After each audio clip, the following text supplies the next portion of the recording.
Okay, hi, Nico and Hunter. Nico, this is for you for both of you, but Nico, you requested that you wanted Mrs. Palmer to read you the story instead of somebody from YouTube. So here we go. We're starting on page 14. We're doing page 14 through 29. Okay, one day the little house was surprised to see a horseless carriage coming down the winding road. Pretty soon there were more of them on the road and fewer carriages pulled by horses. Pretty soon along came some surveyors and surveyed a line in front of the little house. Pretty soon along came a steam shovel and dug a road through the hill covered with daisies. Then some trucks came and dumped big stones on the road. Then some trucks with little stones. Then some trucks with tar and sand. And finally a steamroller came and rolled it all smooth, and the road was done. Next page. Now the little house watched the trucks and the automobiles going back and forth to the city. Gasoline stations, road signs, stands, and small houses followed the new road. Everyone and everything moved much faster than before. More roads were made, and the countryside was divided into lots. More houses and bigger houses, apartment houses, tenement houses, schools, stores, and garages spread over the land and crowded around the little house. No one wanted to live in her and take care of her anymore. She couldn't even be sold for gold or silver, so she stayed there and watched.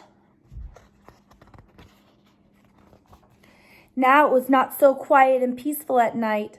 Now the lights of the city were bright and very close, and the street lights shone all night. This must be living in the city, thought the little house, and didn't know whether she liked it or not.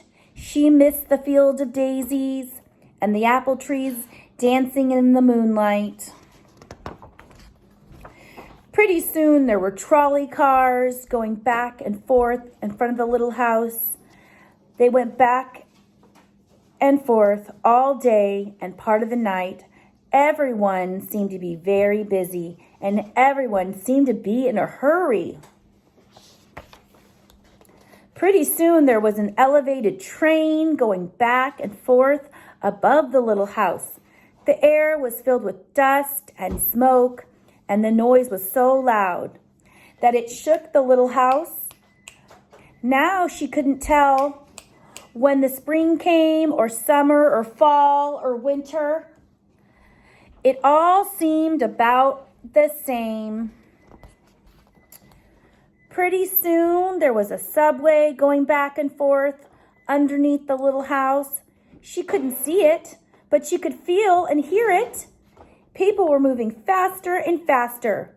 No one noticed the little house anymore. They hurried by without a glance.